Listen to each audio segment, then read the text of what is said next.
जय मसीह की आप सबको। आइए आज का वचन करते हैं शुरू। मत्ती 4 अध्याय और उसकी 5 और 6 आयत को मैं पढ़ूंगा। तब इब्लीस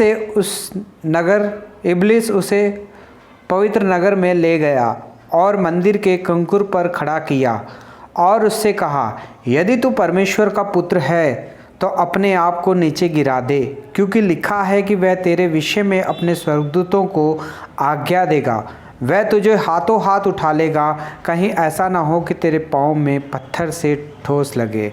पढ़े गए वचन पे प्रभु आशीष दे, हमसे बात करे, हमारी कमी घटियों को परमेश्वर इस वचन के द्वारा पूरा करे। आइए हम प्रार्थना करते हैं। प्यारे प्रभु जी, धन्यवाद, स्तुति और बड़ाई के साथ आपके चरणों में आके झुक जाके धन्यवाद प्रणाम करते हैं। समय दिया है, धन्यवाद देते हैं। दया करके सहायता और मदद करें, आपके विश्वास में और आपके प्रेम में प्रभु जी बढ़ाएं और चलाएं और अपना महिमा करने के लिए सहायता और मदद करें। प्रभु जी, आज जो मैं वचन बोलूँ प्रभु जी, पवित्र आत्मा से भर के बोल सकूँ और लोग सुन के प्रभु जी आशीष पा सके, उद्धार पा सके, एंकरेज हो सके। प्रभु जी सहायता और मदद करें। प्रभु जी, आप इस दुनिया में आए प्रभु जी, कंगालों को वचन सुनाने के लिए प्रभु जी, अंधों को आंखें देने के लिए प्रभु जी, गूंगों को बोली देने के लिए प्रभु जी। प्रभु जी दया करके सहायता और मदद करें। प्रभु जी आज इस वचन के द्वारा प्रभु जी अनेक लोग प्रभु जी आशीष पा सके। प्रभु जी सहायता और मदद करें। प्रभु जी आपके हाथों में सौंप देते हुए प्रार्थना विनती को प्रभु यीशु मसीह के नाम से मांगते हैं, आमीन। मत्ती 4 अध्याय और उसकी 5वीं आयत को और 6वीं आयत को मैंने पढ़ा है। इसमें लिखा है कि तब इब्लीस उसे पवित्र नगर में ले गया और मंदिर के किनारे पर खड़ा किया और उससे कहा, यदि तू परमेश्वर का पुत्र है तो अपने आप को नीचे गिरा दे, क्योंकि लिखा है कि तेरे विषय में स्वर्गदूत तुझे अपने हाथों हाथ उठा लेंगे। हे भाई और बहनों, हम देखते हैं मत्ती का 4 अध्याय है और उसमें प्रभु यीशु मसीह की जो है परीक्षा हो रही है और प्रभु यीशु मसीह की परीक्षा करने वाला कोई और नहीं, वो शैतान था। हे भाई और बहनों, प्रभु यीशु मसीह की परीक्षा कब की गई, किस लिए की गई? क्योंकि प्रभु यीशु मसीह ने अपनी सेवकाई जो थी शुरुआत की थी। हे भाई और बहनों, बहुत सारे लोग ये 40 दिन जो है लेंथ सीजन में 40 दिन जो है उपवास रखते हैं और 40 दिन जो है अपने घर में प्रार्थनाओं को लगाते हैं और 40 दिन जो है प्रभु यीशु मसीह की मृत्यु को जो है याद करते हैं। हे भाई और बहनों, बहुत ही अच्छी बात है। अगर 40 दिन आप अपने घर में प्रार्थना रखते हो, 40 दिन तक आप उपवास रखते हो तो बहुत ही अच्छी बात है। लेकिन भाई और बहनों, हमें इस चीज का भी पता होना चाहिए कि प्रभु यीशु मसीह की परीक्षा कब हुई थी। हे भाई और बहनों, प्रभु यीशु मसीह की परीक्षा जो थी, प्रभु यीशु मसीह के क्रूस के ऊपर चढ़ जाने से पहले प्रभु यीशु मसीह ने उपवास नहीं रखा था और ना ही प्रभु यीशु मसीह की परीक्षा हुई थी। प्रभु यीशु मसीह की परीक्षा कब हुई थी? जब प्रभु यीशु मसीह ने अपनी सेवकाई को शुरू किया था, यूहन्ना बपतिस्मा के हाथों से बपतिस्मा ले लिया था, तब ये आकाशवाणी हुई थी कि ये मेरा प्रिय पुत्र है, इसकी सुनो। तो परमेश्वर का पुत्र की बात जो है हमें सुननी है, क्योंकि परमेश्वर का पुत्र जो है प्रभु यीशु मसीह है। वचन में लिखा है कि आदि में वचन था और वचन ही परमेश्वर था, परमेश्वर ही वचन था और वही वचन जो है देवधारी हुआ और हमारे बीच में आके उसने डेरा किया। है भाई और बहनों, हमारे बीच में जो डेरा किया था वो प्रभु यीशु मसीह ही था, जो खुद पुत्र था, वचन था और हमारे बीच में मनुष्यता की समानता में मनुष्य के बेटा बनके वो हमारे बीच में आया। है भाई और बहनों, वो हमारे बीच में आके उसने हमारे बीच में निवास किया और हमें सुसमाचार का मार्ग दिखाया, सुसमाचार हमें सुनाया, सुसमाचार हमें ऐसा सुनाया कि स्वर्ग की ओर कौन सा रास्ता जाता है उसने हमारे लिए बना के बताया। है भाई और बहनों, प्रभु यीशु मसीह की परीक्षा कब हुई थी? जब प्रभु यीशु मसीह ने सेवकाई को शुरू किया था और 40 दिन तक प्रभु यीशु मसीह ने उपवास रखा था। हे भाई और बहनों, ये 40 दिन 40 रात तक प्रभु यीशु मसीह ने जब उपवास रखा तो शैतान जो है डर गया, शैतान डर गया और शैतान जो है कांपने लग गया और उसने शैतान को इतना डराया कि उसने डर के मारे प्रभु यीशु मसीह के पास आया। प्रभु यीशु मसीह का जो है उपवास वो तोड़ देना चाहता था। प्रभु यीशु मसीह को जो है परीक्षा में वो डाल देना चाहता था। प्रभु यीशु मसीह को वो कमजोर करना चाहता था। प्रभु यीशु मसीह को वो हानि पहुंचाना चाहता था। हे भाइयों और बहनों, वो परमेश्वर का पुत्र था, प्रभु यीशु मसीह था। प्रभु यीशु मसीह की परीक्षा करने के लिए शैतान जो थे उसी के पास आ गया। तो भाइयों और बहनों, हमने भी प्रभु यीशु मसीह से उद्धार पाया है, उसके लहू से धुले हैं, हम भी बपतिस्मा ले चुके हैं। तो जब हम भी उपवास करते हैं और प्रार्थना करते हैं तो आपकी और मेरी भी परीक्षा करने के लिए शैतान जो है हमेशा तैयार रहता है। हे भाइयों और बहनों, जब शैतान तैयार रहेगा तो भाइयों और बहनों, हम किस तरह से शैतान से हम जीत सकते हैं। जब हमारे जीवन में वचन रहेगा, वचन को हम ध्यान करेंगे, तब हम शैतान से जो है जीत पाएंगे। अगर हम उपवास रखेंगे तो बहुत ही अच्छी बात है। उपवास रह के अगर हम प्रार्थना नहीं करेंगे, वचन नहीं पढ़ेंगे, तो भाई और बहनों, इसका मतलब ये है कि शैतान जो है हमारे ऊपर हावी हो सकता है, हमें जो है हरा सकता है, हमारी जो है हानि कर सकता है। अगर हमें हानि से बचना है तो वचन के ऊपर भी ध्यान करना चाहिए। भाई और बहनों, यहाँ शैतान ने आके किस तरह से परीक्षा की, उसने कहा, तब इब्लिस उसे पवित्र नगर में ले गया और मंदिर के किनारे ऊपर खड़ा किया और उससे कहा, यदि तू परमेश्वर का पुत्र है तो अपने आप को यहां से नीचे गिरा दे, क्योंकि वचन कहता है कि वह स्वर्गदूत भेजकर तुझे अपने हाथों हाथ ऊपर उठा लेगा। हे भाई और बहनों, शैतान को क्या नहीं पता था कि वो परमेश्वर का पुत्र है? पता था। क्या प्रभु यीशु मसीह को यह नहीं पता था कि मैं परमेश्वर का पुत्र हूं?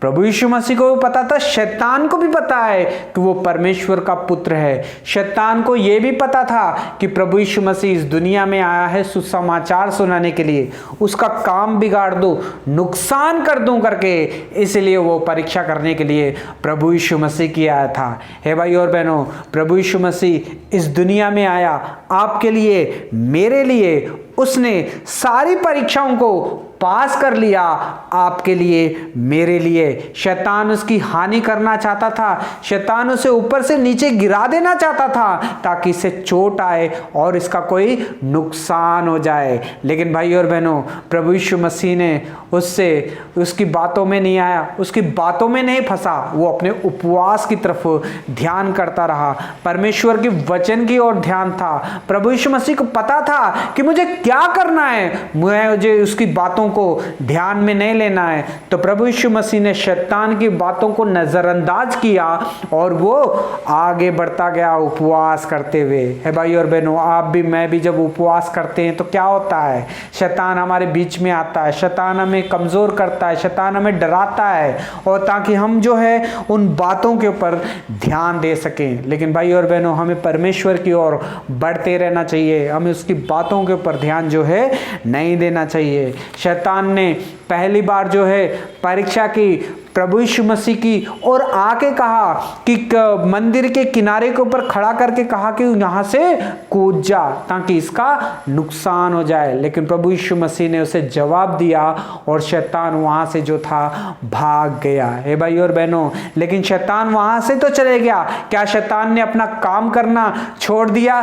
प्रभु यीशु मसीह की हानि करनी छोड़ दी? नहीं। जब हम लूका की 4 अध्याय और उसकी 29-30 में पढ़ते हैं तो वहां पे लिखा है कि जब प्रभु यीशु मसीह मंदिर में आके प्रचार कर रहे थे और कहा कि मेरा लिखा हुआ जो है अब यहां से पूरा होता है, तो भाई और बहनों, काफी लोग जो थे वहां पे चकित हो गए, उनके बीच में शैतान समा गया। कुछ लोगों के बीच में सब लोगों ने प्रभु यीशु मसीह को पकड़ा और सब लोगों ने प्रभु यीशु मसीह को घसीड़ा और जाके वो पहाड़ तक लेके चले गए प्रभु यीशु मसीह को, ताकि वो ऊपर से उसे नीचे गिरा सके। ऊपर से अगर नीचे गिरा देंगे तो प्रभु यीशु मसीह जो है है मनुष्य के रूप में वो इस दुनिया में आया था, क्योंकि वो शरीर में था ताकि उसकी हानि कर दे और वो क्रूस तक ना पहुंच सके, आपके लिए मेरे लिए वो जान ना दे सके।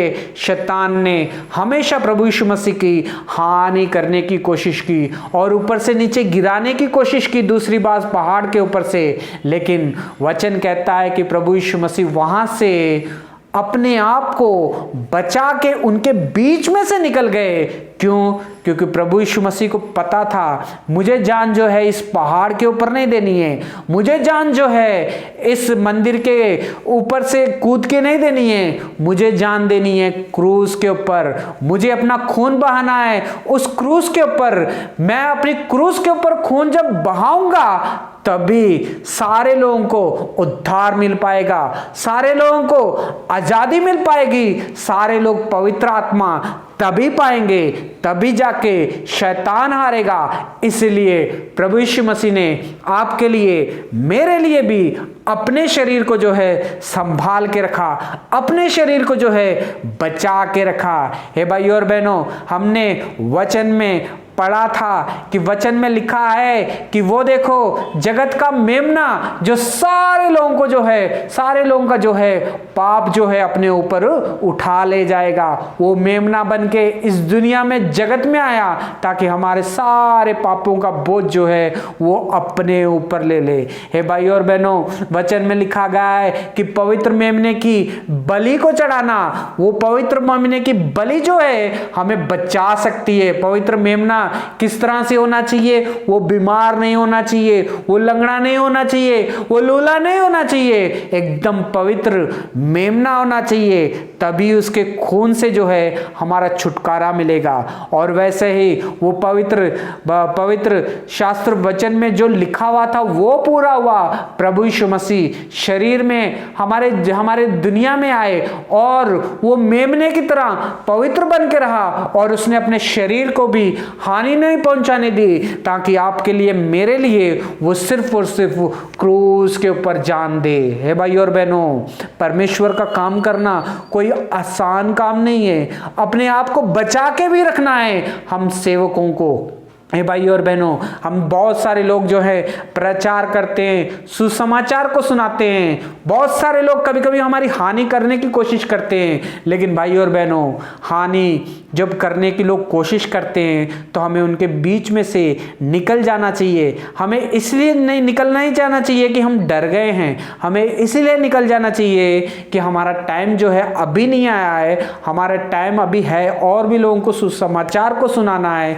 सही समय में हमें अपनी जान देना है ताकि उसके द्वारा परमेश्वर की जो है महिमा हो सके। हे भाई और बहनों, आज परमेश्वर इस वचन के द्वारा हमसे बात कर रहा है। शैतान आया, प्रभु यीशु मसीह की परीक्षा की उसने। शैतान आता है, आपकी और मेरी भी परीक्षा करता है। अगर हम वचन में हैं, विश्वास में हैं, तो शैतान को हरा सकते हैं। अगर वचन में नहीं है हम लोग, ध्यान में नहीं है हम लोग, तो शैतान से हम हार भी सकते हैं। हे भाई और बहनों, आज परमेश्वर इस वचन के द्वारा हमसे बात कर रहा है। आपका और मेरा जीवन कैसा है, हमारा विश्वास कैसा है और हम किस तरह से विश्वास करते हैं।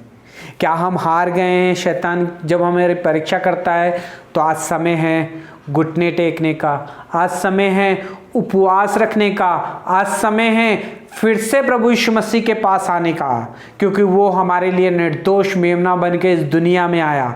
उसने अपना खून बहा दिया, उसने अपनी जान दे दी, उसने अपनी कलवरी क्रूस के ऊपर आपके लिए मेरे लिए जान दे दी, ताकि हमारा जीवन में जो है आशीष आ सके, अनंत जीवन आ सके, अनंत जीवन का वारिस वो हमें बना सके और जब हम आए उसके साथ निर्दोष होके खड़े हो सके। हे भाई और बहनों, प्रभु यीशु मसीह आपके लिए मेरे लिए इस दुनिया में इसलिए आया, इसलिए उसने अपनी रक्षा की, इसलिए वो वहां से चले गया था ताकि वो क्रूस के ऊपर जान दे सके आपके लिए, मेरे लिए। हे भाई और बहनों, प्रभु यीशु मसीह का जीवन कोई आसान नहीं था। शैतान हमेशा उसके पीछे था, लेकिन प्रभु यीशु मसीह हमेशा शैतान को हराता रहा, कुचलता रहा और उसे आगे बढ़ता रहा। हम भी प्रभु यीशु मसीह के लहू से जो है धुल चुके हैं, परमेश्वर के घर में आते हैं। हमारे जीवन में भी शैतान आके परीक्षा करता है और हमें परीक्षा में अगर उसे हराना है, हर रोज़ सुबह उठ के प्रार्थना करनी चाहिए, हर रोज़ सुबह वचन को ध्यान करना चाहिए, हर रोज़ जो है कॉटेज मीटिंग में जाके हमें वचन को ध्यान करना चाहिए, वचन सुनना चाहिए। हमें संडे भी जाके वचन सुनना चाहिए। ये नहीं कि संडे सुन के ये संडे सुनेंगे तो बस काफ़ी है, ये संडे सुन के ये संडे सुनेंगे तो बीच में शैतान आके काम करेगा, परीक्षा करेगा और हमें हरा देगा। हमें शैतान को जो है हराना है, अच्छा फल लेके हमें आना है। जब हम अच्छा फल लाएंगे तो परमेश्वर की महिमा होगी। हे भाई और बहनों, आज परमेश्वर इस वचन के द्वारा हमसे बात कर रहा है। God bless you.